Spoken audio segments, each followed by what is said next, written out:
A nossa mensagem de hoje tem um título que muita gente não sabe do que se trata, o que é. Rótulos. Rótulo é... Deixa eu explicar para vocês o que é rótulo. Rótulo é aquele papelzinho que tem às vezes na lata, no supermercado, ou no vidro, ou na garrafa, dizendo o que tem dentro daquele produto. A gente vai ver isso na mensagem, porque eu vou botar até figura. Então, o rótulo é isso, é como se fosse uma etiqueta. Uma etiqueta do lado de fora de um produto do mercado, explicando o que é aquilo, o que tem dentro. Sabão em pó, tá escrito do lado de fora sabão em pó. E aí, eu vou ficar explicando para vocês assim, mas eu vou contar de qualquer forma, dividindo o quadro no meio, uma história, ou nem é uma história, vou contar para vocês que história é essa de rótulo. O que é um rótulo? Então, primeiro a gente vai conversar um pouquinho sobre essas coisas. Depois vocês vão ver por que eu estou falando sobre isso no dia de hoje, justamente quando eu vou contar uma história da Bíblia e outra história da Bíblia. Mas o que tem essa história de rótulo com alguma história da Bíblia? Na verdade, duas histórias da Bíblia. É muito estranho. Esse rótulo, ele torna as coisas um pouco mais fáceis no supermercado. Porque é muito fácil encontrar o produto na prateleira do supermercado, né? A nossa história agora é uma história que eu inventei para explicar para vocês por que o título da mensagem é rótulos. Isso é um mercado. E no mercado a gente vai procurar os produtos e a gente passa com um carrinho e vai pegando o que a gente precisa. Então, se a gente precisa de macarrão, pega macarrão. Se precisa de arroz, pega arroz. E aí a gente vai olhando, vai olhando, vai olhando. Todas as coisas têm uma etiqueta, um rótulo. Nesse mercado aí, por exemplo, vocês estão vendo que não tem nada escrito o que tem dentro das embalagens. Como é que essa pessoa vai saber o que é que tem dentro das embalagens para poder comprar? Ele está confuso, ele não sabe o que ele vai fazer. Não é verdade? Por quê? Porque não tem nada escrito. A gente não sabe se é biscoito, se é sabão em pó, o que é que tem ali. Em compensação, esses nossos dois amiguinhos aí, eles estão passeando no supermercado e viram essa lata que vocês estão vendo aí em cima. E nessa lata está escrito assim, salsichas. Salsichas. Então aqui está escrito salsichas. Se está escrito salsicha, o que será que tem dentro? Vocês podem imaginar? Se no rótulo está escrito salsicha, será que dentro dessa lata, quando a gente abrir, vai ter salsicha? Ou vai ter um cachorrinho salsicha? Ou vai ter o salsicha do Scooby-Doo? Vamos lá, vou dar um tempo para vocês descobrirem o que tem dentro dessa lata de salsicha. Entre essas três coisas, esse salsicha e esse salsicha, o que será que tem dentro dessa lata? 1, 2 e 3. Acertou quem falou que dentro da lata de salsicha tem salsicha. Poxa, tia, claro, se está escrito do lado de fora, só pode ter salsicha. Mas e se a gente passear de novo com os nossos amiguinhos no supermercado e tiver uma lata escrito doce de leite? O que será que tem dentro dessa lata de doce de leite? Será que dentro da lata, quando a gente abrir, vai ter um doce de leite? Será que vai ter uma vaca de leite? Ou será que vai ter um pudim de leite? Ou vai ter uma moça que tem uma marca de um leite bem docinho, uma moça com leite, ou um leite da moça? Bom, o que será que tem dentro da lata de doce de leite? Dou-lhe uma, dou-lhe duas e dou-lhe 3. Acertou quem falou que dentro da lata de doce de leite tem doce de leite. Tia, aonde que você quer chegar? Eu quero chegar no seguinte: sempre que tem um rótulo ou uma etiqueta onde está escrito o que tem dentro, Quando a gente abre, a gente vai querer encontrar aquilo que está escrito, não é verdade? Olha, gente, mas ainda bem que as coisas são as coisas e as pessoas são as pessoas. As coisas têm etiqueta, as coisas têm rótulo. Todas as coisas têm informando o que tem lá dentro das garrafas, das latas e dos vidros. Mas as pessoas não são coisas. Não tem nada escrito aqui, nenhum rótulo, nenhuma etiqueta, nem aqui, dizendo como são essas pessoas. Elas vão vivendo junto com a gente vai vendo que tem características, tem dia que elas estão alegres, tem dia que elas estão tristes. Ninguém é uma coisa só a vida inteira. Por exemplo, esse menino aqui, na escola, ele é chamado de o levado. Mas será que ele todo dia é levado? Todo dia ele é levado? Será que ele não tem chance de um dia não ser levado? Aí ele fica com esse rótulo, com essa marca. Aquele é o levado. Isso não é bom. Esse aí, o chatinho. Será que ele é chatinho todo dia? E por isso ele é chamado de chatinho? O brigão. Nossa, será que ele não pode se transformar? Em vez de ser o brigão todo dia, o que se acha? Vocês têm um amigo que se acha? Vocês se acham? Mas será que todo dia esse menino é assim? A mandona, essa aqui é a mandona, a chatinha, a metida, a faladeira. Será, gente, que a gente deve colocar etiqueta nas pessoas e rótulo? E todo dia achar que a pessoa está do mesmo jeito? Será que as pessoas não podem mudar? Será que a gente não pode ver as pessoas todos os dias como elas se demonstram? Será que a gente não vai dar uma chance das pessoas mudarem? Será que as pessoas são iguais às coisas do supermercado que tem rótulo? Será? Será que as pessoas não podem mudar? Ainda bem que as coisas são coisas, as pessoas são as pessoas. As coisas têm rótulo, as pessoas não. Mas, infelizmente, algumas vezes a gente coloca rótulo nas pessoas, que nem eu já falei. O brigão, o chatinho. Ah, não pode não. Rotular é a mesma coisa que dizer que essas pessoas são de um jeito e que não vão mudar nunca. Ah, a gente não pode dizer que as pessoas não são capazes de mudar. Na Bíblia, eu vou contar uma história agora que, na verdade, mostra como que as pessoas podem mudar. E eu vou contar a história de um personagem da Bíblia que ele mudou. Todo mundo achava que ele era uma coisa, mas ele mudou. Mas para contar a história desse personagem, eu vou voltar um pouquinho atrás e vou começar a contar a história de um quadro que vocês já conhecem. Esse quadro está mostrando o dia que Jesus, que morreu na cruz, foi colocado dentro de um túmulo, ressuscitou, não estava mais no túmulo, e as mulheres foram procurar por ele para perfumá-lo e para tratar do corpo de Jesus. Quando chegaram lá, elas viram que uma pessoa, um anjo, dizendo a elas: ele não está aqui mais, ele ressuscitou. Jesus havia ressuscitado. E depois que Jesus ressuscitou, vocês se lembram bem como é que era na história da Páscoa, porque eu já contei. Ele foi visitar os discípulos dele que estavam tristes, porque ele havia morrido. Mas ele chegou e visitou em espírito todos eles. E eles ficaram assim, contentes, mas assustados. E Jesus, que já havia morrido, estava ali na frente deles, disse o seguinte: vão pelo mundo todo e preguem o evangelho a todas as pessoas.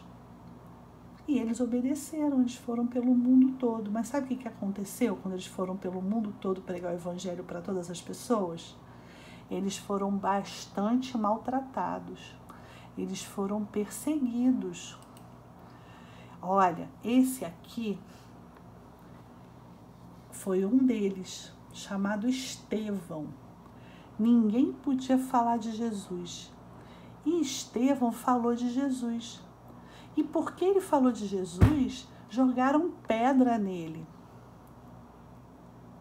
E teve uma pessoa que, se vocês prestarem atenção, está aqui observando tudo e não estava ajudando Estevão, porque esse moço aqui era conhecido de todos como Saulo, o perseguidor dos discípulos de Jesus. Ele era tido como um homem muito mau e que perseguia os discípulos de Jesus. É sobre esse homem que eu vou conversar com vocês hoje. O Saulo tinha um rótulo, como se tivesse.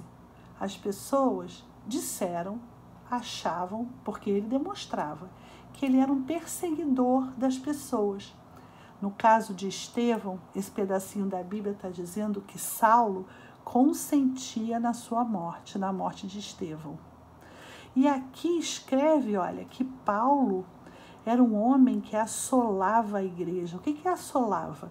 Ele perseguia a igreja, entrando pelas casas e arrastando homens e mulheres, encerrava-os no cárcere, colocava eles na prisão. Saulo era um homem que todo mundo tinha medo. Diziam que ele era o perseguidor dos judeus.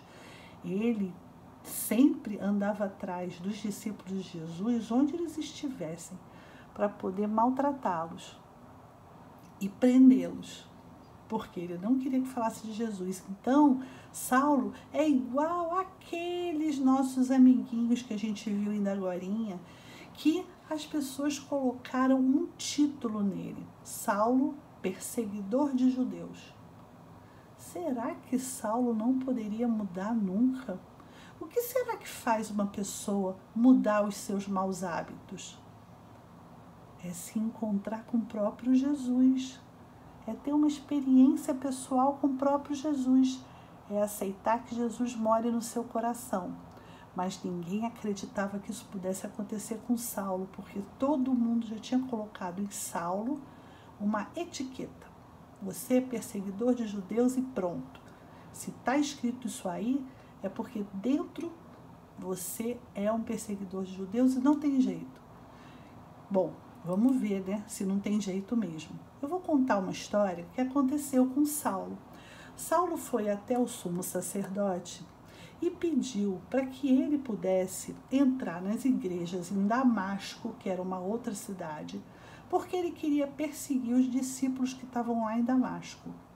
Então ele pegou e foi até Damasco, e aí começa a nossa história bíblica número 1, que diz que Saulo se converteu. Chama a conversão de Saulo. O que é conversão? É quando uma pessoa passa de um jeito para outro jeito. É quando a pessoa troca de jeito. Vamos ver como é que isso aconteceu lá em Atos 9, de 1 a 19? Bom, tá lá Saulo indo para Damasco para perseguir os discípulos de Jesus.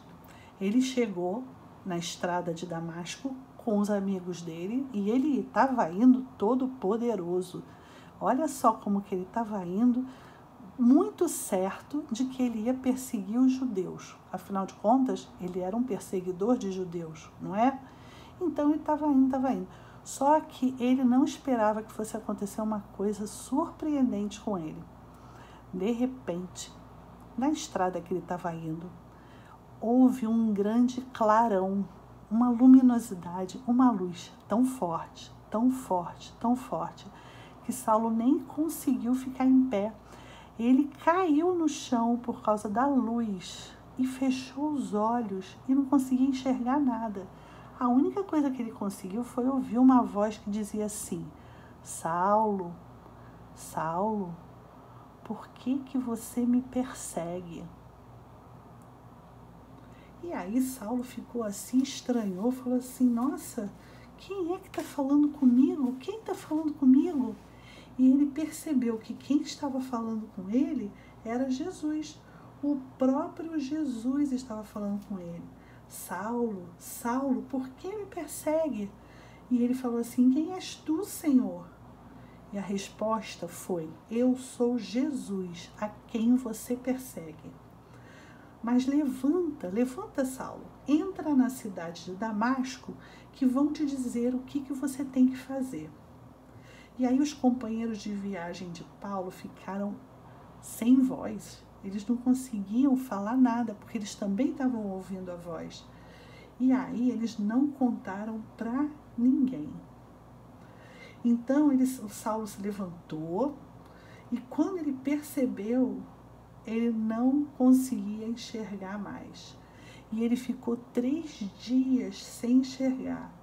Nesses 3 dias, ele não enxergava nada, então ele não comeu nem bebeu.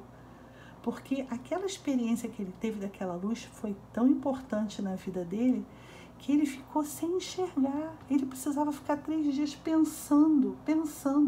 Deus deixou ele sem ver nada. Enquanto isso, em outro lugar, lá na cidade de Damasco, tinha um outro homem, numa outra casa. E esse homem se chamava Ananias. E ele ouviu também a voz de Deus que disse para ele assim, Ananias. Aí ele respondeu, estou aqui, Senhor. Aí o Senhor lhe ordenou, vai pela rua que se chama direita e lá na casa de Judas, procura por Saulo. Aí Ananias falou assim, quem? Saulo, o perseguidor de judeus? Até Ananias sabia que ele perseguia judeus. Não é possível, Senhor. O Senhor quer que eu vá me encontrar justamente com Saulo? Saulo não pode ser esse. E aí Deus falou com ele assim, não, você pode ir lá, porque Saulo está lá na casa de Judas, ele está orando. Orando? Mas o que eu ouço a respeito de Saulo é que ele persegue os discípulos. Ele pega lá em Jerusalém, o que ele mais faz é perseguir os discípulos. Não é possível que ele esteja orando, ele está orando. Mas Deus disse para Ananias, vai, porque Paulo é para mim um instrumento que eu vou usar para converter muitos gentios. Ananias, assim, de início não acreditou, mas ele foi até Saulo. Ele deve ter ficado com muito medo, né, de encontrar Saulo. Afinal de contas, Saulo podia perseguir ele, né? Mas Ananias obedeceu a Deus e foi até Saulo. Quando chegou lá, quem que ele encontrou? Saulo, sem enxergar. E, de fato, orando. E Ananias falou com ele, e ele olhou para Ananias, e Ananias olhou para ele. E o que aconteceu? Imediatamente, ele começou a enxergar. E aí ele enxergou. E depois ele se alimentou, Saulo se alimentou, Ananias ajudou ele a se alimentar. E aí Ananias levou ele até um rio para que ele fosse batizado. Porque naquele momento ele tinha mudado. Viu como que eu falei para vocês? Que Saulo era uma pessoa ruim, que perseguia os judeus, mas ele pôde ser mudado? Eu não falei para vocês que as coisas são as coisas e as pessoas são as pessoas? Eu também não falei para vocês que a maneira de uma pessoa mudar é deixar Jesus entrar no seu coração? Aquele que era mau virou bom. Então não tem nada disso de ter rótulo, aquele é isso, aquele outro é aquilo. Não, não é não. Não é assim, as pessoas mudam, as pessoas são a cada momento diferentes, depende da experiência que eles têm. E aí, vou contar a segunda história bíblica que também é sobre Saulo, depois que ele se batizou. Chama Saulo prega em Damasco, e está lá em Atos 9, 20 e 30. Agora você vê Saulo pregando em Damasco. Quem poderia acreditar nisso?